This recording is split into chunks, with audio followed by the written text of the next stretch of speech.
Assalamualaikum warahmatullahi wabarakatuh. Perkenalkan, nama saya Noprian Aryadira, NIM 1320240042. Di sini saya ingin jelaskan tentang Colpitts Oscillator. Teori dasar.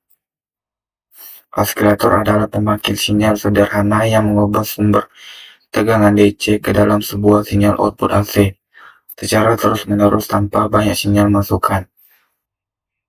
Oscillator memegang peranan yang penting dalam sistem komunikasi. Sebuah osilator menghasilkan sinyal carrier atau sinyal lokal yang terpakai di dalam sistem komunikasi. Gambar 1.1 menggambarkan blok diagram dasar sebuah osilator. Nampak sebuah amplifier atau A dan sebuah pengumpan balik yang ditentukan berdasarkan resonansi. Saat sumber DC digunakan untuk rangkaian ini, noise akan terjadi pada rangkaian ini dan dapat dikuatkan oleh amplifier dan diberikan sebuah masukan feedback yang mempunyai rangkaian resonansi yang fungsinya sebagai filter. Feedback akan melewatkan sinyal frekuensi yang sama seperti frekuensi resonansi dan membandingkan dengan frekuensi lainnya. Sinyal feedback akan dikuatkan kembali jika sinyal feedback sefase dengan sinyal pada masukannya dan gain voltage atau penguatannya cukup, maka osilator dapat bekerja. Sebuah osilator harus memenuhi kriteria Berkhausen, yaitu hubungan antara penguatan atau A dan faktor feedback osilator. B dalam kurung S harus sama dengan 1, yaitu A, B, S besar 1, di mana A sama dengan penguatan amplifier, B dalam kurung S sama dengan faktor feedback osilator. Gambar 1.1 blok diagram sebuah osilator. Transmitter akan dipakai dalam percobaan ini. Karakteristik sebuah penguat transistor nonlinear IC VBC menyediakan limit amplitude. Osilator dengan limit fungsi ini disebut juga self-limiting oscillator saat gain lobe-nya sama dengan 1. Oleh sebab itu, rangkaian osilator tidak membutuhkan lampiran limit amplitude yang lain. Colpitts Oscillator atau osilator Colpitts. Rangkaian ekuivalen AC osilator Colpitts digambarkan pada rangkaian 1.1 saat rangkaian resonansi LC ke paralel dihubungkan antara base dan kolektor ke transistor. Tegangan parsial feedback diumpankan ke emitter hingga tegangan terbagi pada C1 dan C2. Pada rangkaian ini, R sebagai hasil dari resistansi ekuivalen dari induktor dan kapasitor. Jika frekuensi tidak terlalu tinggi, kapasitansi dan transistor bisa diabaikan dan frekuensi osilator dihitung dengan rumus F0 sama dengan 1/2pi akar buka kurung C1 dikali C2 per C1 tambah C2. Gambar 1.2 rangkaian ekuivalen AC osilator Colpitts. Di dalam rangkaian Colpitts osilator, faktor feedback B adalah C1 per C2 dan gain voltage A adalah GMR, maka A, B dalam kurung S sama dengan 1, sehingga GMR C1 per C2 sama dengan 1, atau GMR sama dengan C1 per C2. Untuk permulaan osilator gain lobe akan lebih dari 1, sehingga kondisi osilasi dapat dinyatakan oleh persamaan GMR besar dari C1 per C2. Gambar 1.3 menggambarkan rangkaian lengkap osilator Colpitts. Resistor R1, R2, R3, R4 menentukan bias transistor. C1 adalah kapasitor kopling dan C2 adalah kapasitor bypass. Frekuensi oscillator ditentukan oleh harga C1, C2, dan L1. Gambar 1.3 rangkaian oscillator Colpitts.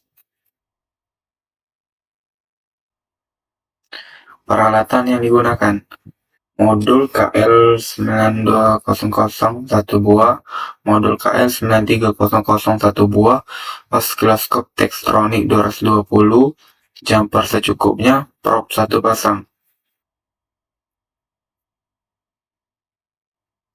Angka percobaan: 1. Gunakan rangkaian Colpitts oscillator pada modul KL92001. Hubungkan jumper di J1 dan J3 untuk kerja C3 sama dengan 0,01 mikrofarad dan C4 0,015 mikrofarad, L1 27 mikrohenry. 2. Atur input vertikal osiloskop pada posisi AC dan hubungkan probe pada kanal 1 ke terminal output atau O per P. Modul gambarkan gelombang dan frekuensi pada tabel 1.1. Jika rangkaian tidak bekerja sebagaimana mestinya, periksalah DC bias transistornya. 3. Pindahkan jumper J2 dan J4 untuk mengganti C3 dan C5. 1000 picofarad dan C4, C6 100 picofarad dan L1 dengan L2 2,7 mikrohenry. Ulangi langkah 2 dan ukur harga C3, C4, dan L1. Catat hasilnya pada tabel 1.1. Hitung frekuensi outputnya. Nah, kita langsung saja ke rangkaian multisimnya.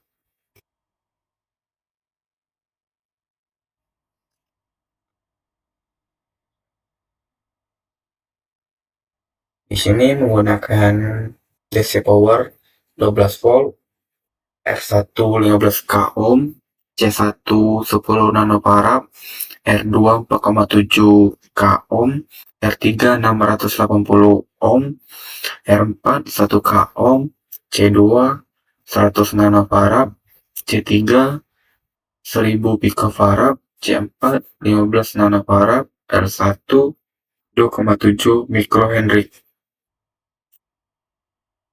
Di sini terdapat juga osiloskop dan frekuensi counter. Frekuensi counter fungsinya untuk menentukan frekuensi sinyal dan osiloskop siang untuk menentukan gelombangnya. Di sini kita memakai frekuensi dan koplingnya AC.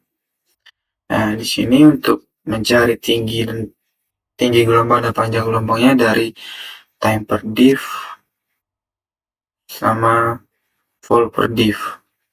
Oke, di sini kita memakai dua tinggi dan dua panjang. Kita langsung saja menghidupkannya.